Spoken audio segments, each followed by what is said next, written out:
tudo bom? Nossa aula hoje é bem curta, nossa aula número 3, tá? Hoje eu vou abrir um link no Google Meet para a gente poder bater papo, tirar algumas dúvidas em relação ao conteúdo e também em relação à disciplina, tá? Então, quem tiver dúvida, quem quiser perguntar alguma coisa em relação à disciplina, algum outro exercício, vocês podem estar acessando aí a partir das 19 horas, que eu vou estar lá ao vivo para conversar com vocês da nossa disciplina, tá? Eu acredito que a nossa prova ela vai acontecer na aula número 5. Vou olhar aqui a data que vai acontecer essa prova. Nós estamos na aula número 3, então a aula de número... Hoje são 24, aula de número 3, dia 24, aula de número 4, dia 31, tá? Depois, dia 7 é feriado, 7 de setembro, então a nossa primeira prova vai acontecer dia 14 de setembro, tá ok? O conteúdo é da aula, até a aula número 4, até a aula da próxima semana, que a gente vai trabalhar com os casos especiais nas linhas de transmissão, tá?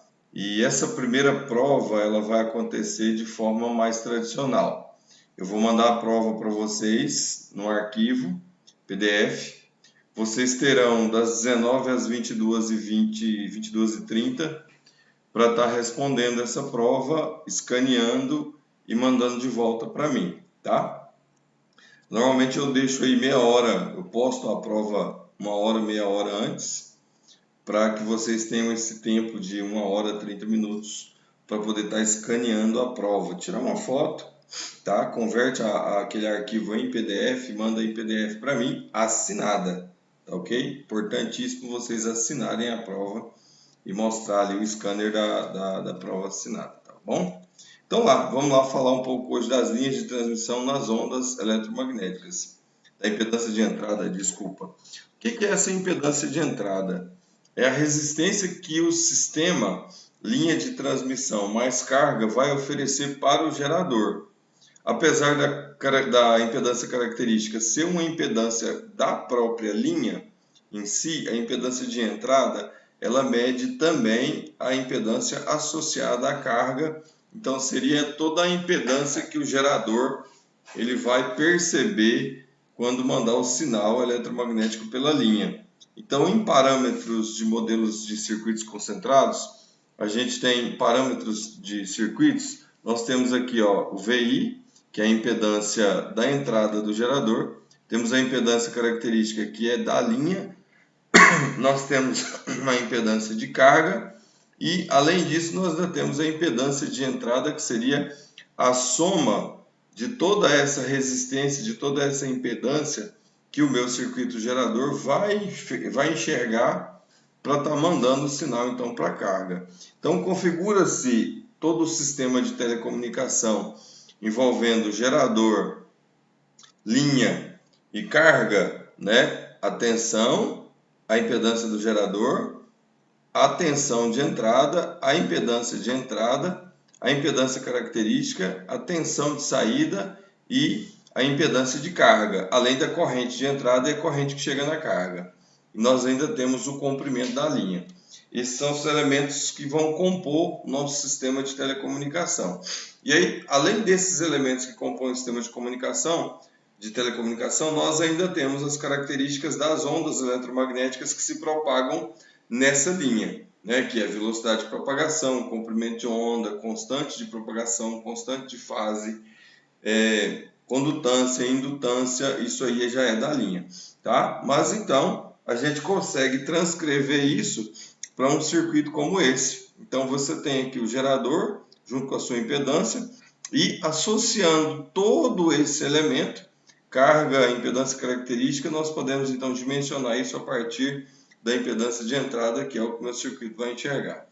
Bom, a onda estacionária indica que para uma linha descasada, os módulos de tensão e de corrente variam com a posição na linha e estão em oposição de fase, um em relação ao outro. Portanto, a relação entre tensão e corrente, denominada impedância de entrada, tende a variar com a posição que você encontra ao longo da linha. Então, o que acontece?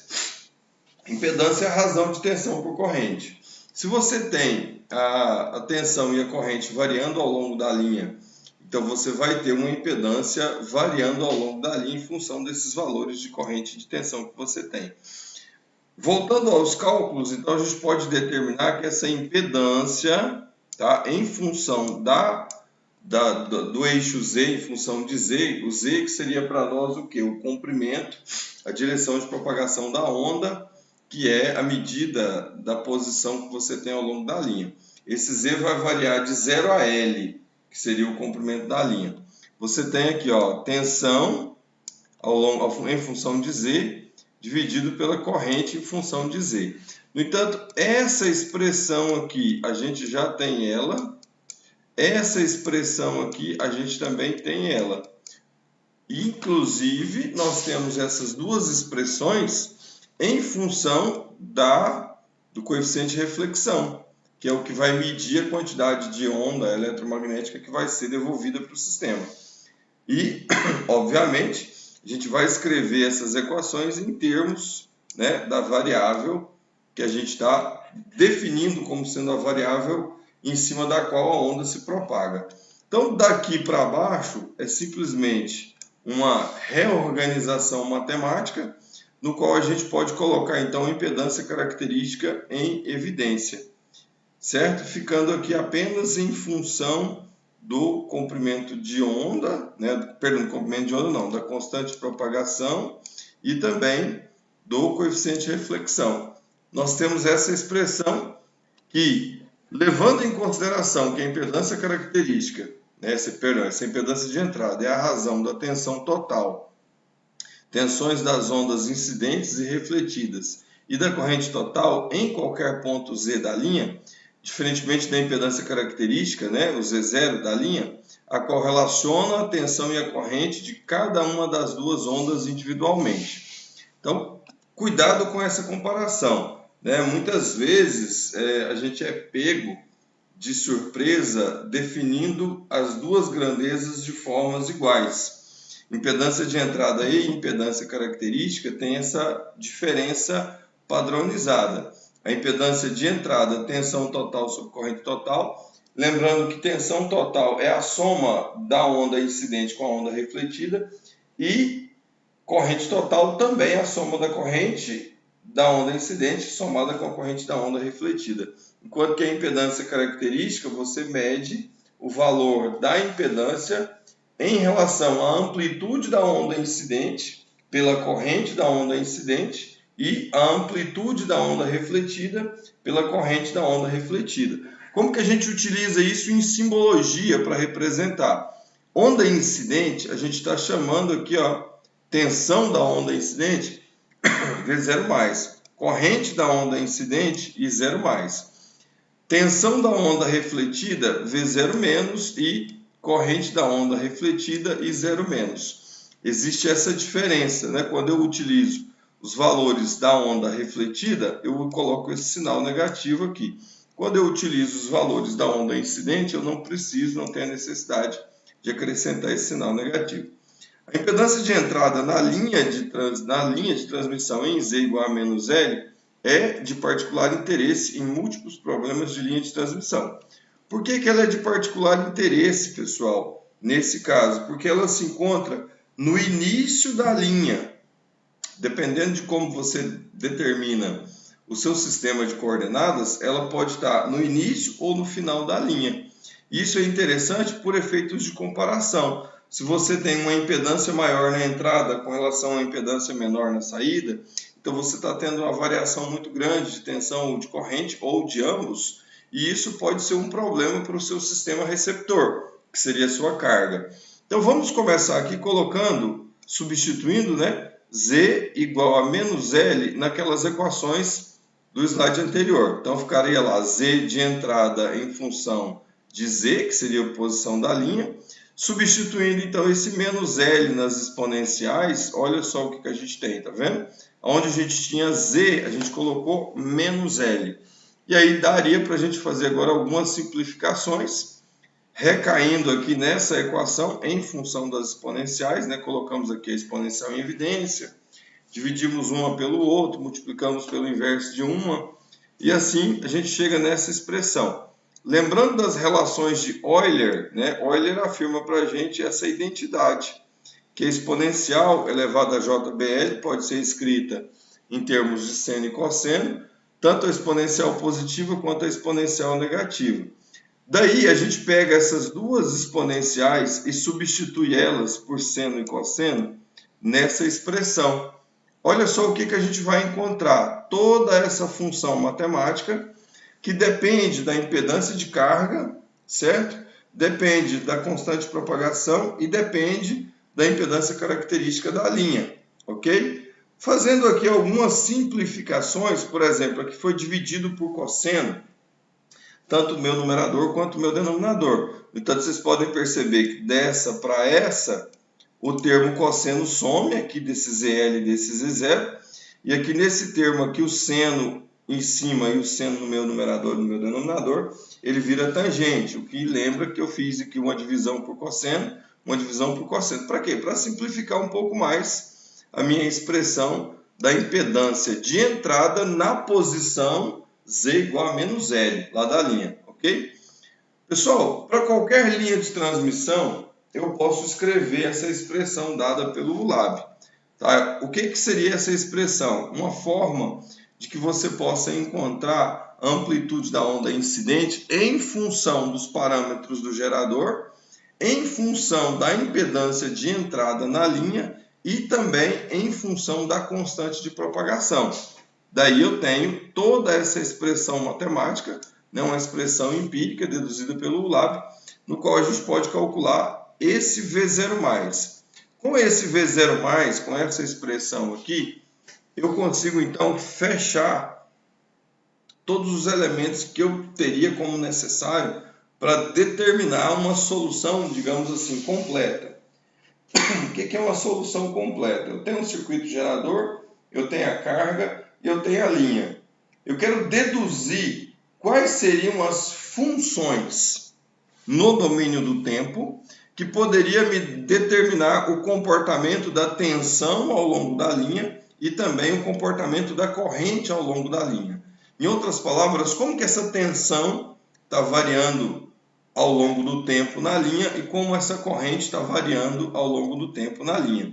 Então, reunindo todos esses parâmetros, a gente pode resolver esse problema aqui, ó, do ULAB. É um exemplo dele, né? Olha só que interessante. Solução completa para V de ZT e I de ZT. O que significa isso, pessoal? A tensão na linha em função da posição e do tempo e a corrente na linha em função da posição e do tempo. Então, segundo o ULAB, ele tem um circuito gerador de 1.05 GHz com uma impedância em série no gerador de 10 ohms e uma fonte de tensão senoidal dada por esse valor, né? VG de T, G aqui vem para representar o gerador, 10 seno de ômega T mais 30 graus. Aqui você tem a frequência angular. Eu vou determinar essa frequência angular a partir dessa frequência de estação do meu circuito, né? Ômega é igual a 2π vezes F, beleza? Esse gerador ele é conectado a uma carga que tem uma impedância de 100 mais J50 através de uma linha de transmissão sem perdas, condutor ideal, pode ser o cobre, com uma impedância característica de 50 ohms e comprimento de 67 centímetros. A velocidade de fase da linha é 0,7 C, ou seja, a velocidade de propagação da onda eletromagnética nessa linha é 70% da velocidade da luz no vácuo. Então, para esse problema específico, encontre a função que determina o comportamento da tensão ao longo dessa linha e determine também uma função que represente o comportamento da corrente ao longo dessa linha. Ok? Vamos lá. Primeiro, você Os fatores, por exemplo, o comprimento de onda, ele vai ser importante? Vai. A tangente de beta-L vai ser importante? Vai. Por quê? Porque para determinar a amplitude da onda incidente, eu preciso da impedância de entrada. A impedância de entrada depende da tangente de beta-L, ok? Eu preciso também do coeficiente de reflexão, ele também entra lá. Então, eu vou fazer uma lista depois de todos os elementos que nós precisamos para determinar esse tipo de solução. Comprimento de onda é bem simples de você encontrar, velocidade sobre frequência. Isso sai da equação no qual a gente coloca o P igual a lambda F, ok? Então você isola aqui o comprimento de onda, você tem 0,2 metros. A tangente de beta-L, beta é 2π. É sempre legal a gente lembrando quem são esses caras, né? 2π sobre o lambda, tá? Que é a constante de propagação. Lembrando que essa é uma onda sem perdas. E ondas sem perdas, o beta representa o número de onda, então é simplesmente 2π sobre lambda. Vezes L, você precisa dotar o sistema internacional, então aqui o L é 0,67, equivale a 67 centímetros. Fazendo essas contas aqui, deu tangente de 6,7π. Você pode fazer na calculadora. No entanto, tangente de 6,7π é igual a tangente de 0,7π, que é igual a tangente de 126 graus. Vamos guardar esse valor, a gente vai utilizar ele lá na impedância de entrada. Vamos então calcular o coeficiente de reflexão. Você tendo uma boa calculadora, você faz isso de forma bem simples. Coeficiente de reflexão ZL menos Z0, dividido por ZL mais Z0. Fazendo as contas, então eu tenho 0,45 E elevado a J 26,6 graus. Esse é o valor do nosso coeficiente de reflexão. Eu vou utilizar esses valores, né, esse tangente de beta-L, esse lambda, esse coeficiente de reflexão, na minha equação, a qual eu vou precisar determinar então essas funções de tensão e de corrente. Vamos calcular a impedância de entrada, porque a gente precisa dela para poder determinar a amplitude da onda incidente, que é o V0+.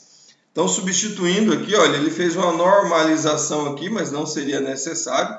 Você pode fazer a normalização para poder facilitar um pouco o seu trabalho com relação ao cálculo dos números complexos. O que é normalização? É você dividir toda essa expressão aqui de cima por Z0, tá? E dividir toda essa expressão aqui de baixo também por Z0. Dividiu toda ela por Z0, você normalizou, ficando aqui essas expressões a quais você tem, né? Toda a expressão interna.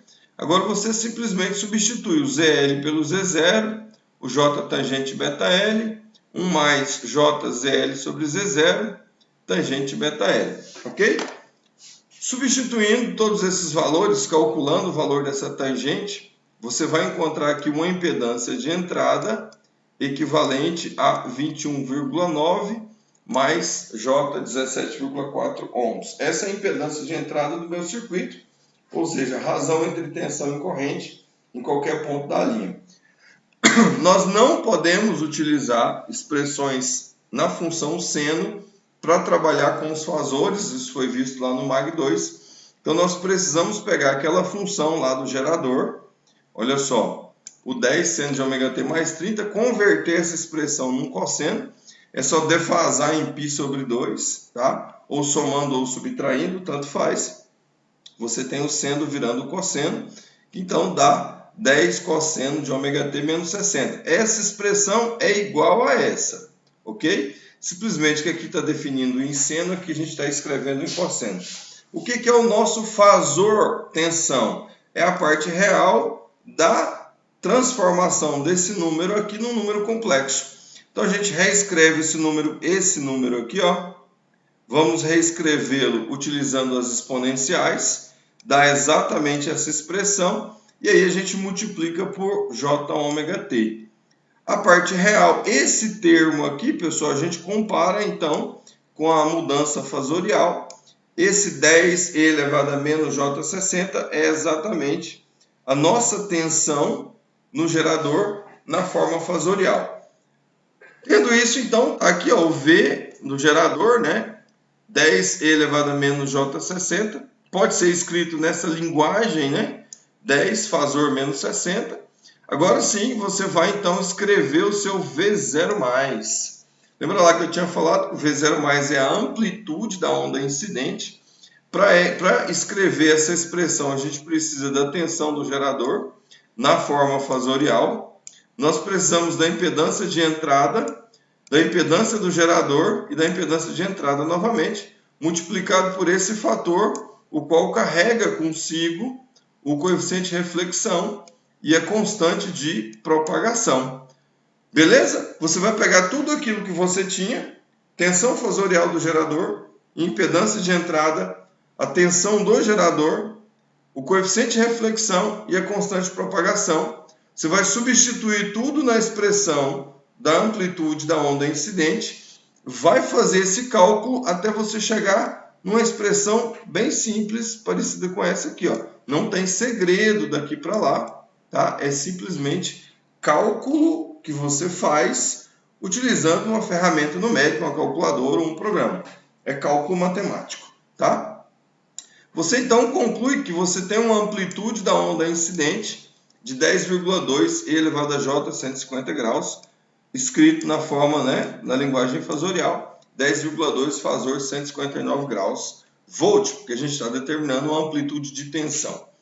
Logo, pessoal, a gente então vai voltar lá no início do curso, no qual a gente determinou como seria a expressão da tensão fasorial em função da posição. Essa tensão fasorial, ela vem aqui, ó, V0+, todo esse trabalho que a gente teve para achar o V0+, elevado a menos JBZ, beta Z, beta a gente já determinou lá atrás, coeficiente de reflexão, já sabemos o valor dele, está aqui, ó, esse cara aqui, 0,45 e elevado a J 26,6, vezes e elevado a JBZ. A gente está determinando uma função, uma expressão em função de Z.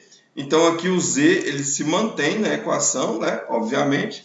E aí você faz uma simplificação de todo esse cálculo aqui. Bom, você tem, fazendo a simplificação, poderia ter feito aqui mais uma passagem, né? No entanto, tendo isso, você já tem condições de escrever a sua função que você queria lá no início, que era uma função da tensão que dependesse da posição e do tempo. De que forma?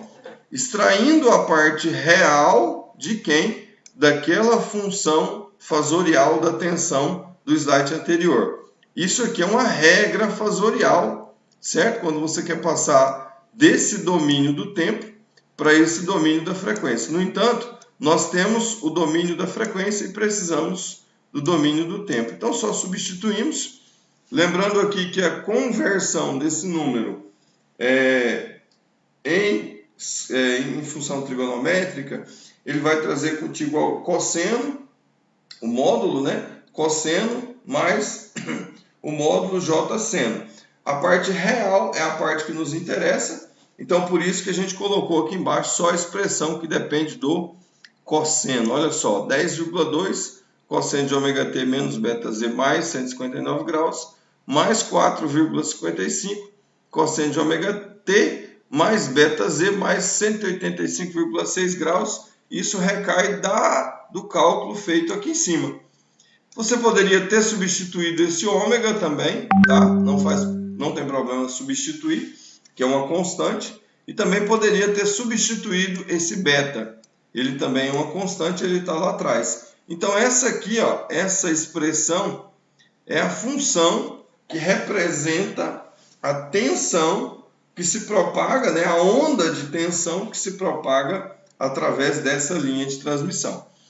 De forma similar, fica como exercício para vocês, não é atividade, é exercício, você demonstrar a função da corrente. Lembrando que a corrente, nós também temos a expressão fasorial da corrente, e você vai encontrar na expressão da corrente 0,20 cosseno de ômega t menos beta z mais 159 graus, mais 0,091 cosseno de ômega t mais ΔZ mais 5,6 graus, ok?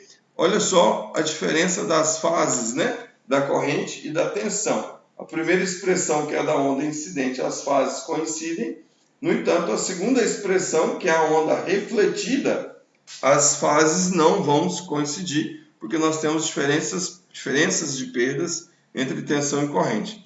Essa aqui é a amplitude da corrente incidente. Aliás, essa aqui é a amplitude da corrente incidente e essa aqui é a amplitude da corrente refletida.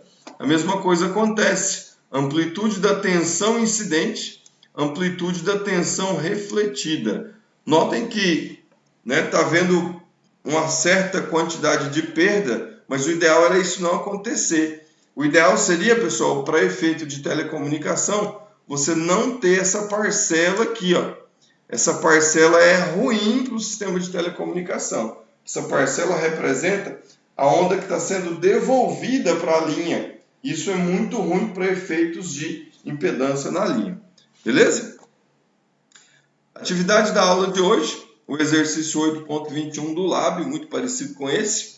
A diferença é que aqui ele só precisa que você chegue na tensão fasorial e na corrente fasorial. Tá? Esse aqui já é mais completo, no entanto, menos completo que o exemplo que a gente acabou de resolver. Ele quer que você chegue na tensão em função do tempo, tá? Que você tem na propagação dessa linha de 6 metros de comprimento. Beleza? Essa aí é a nossa atividade da aula 3. Ok? Mais tarde, se vocês quiserem tirar dúvida, conversar um pouco sobre a disciplina, eu vou estar disponível lá a partir das 19 horas no Google Meet. Já mando o link da reunião da aula para vocês. Um abraço, pessoal!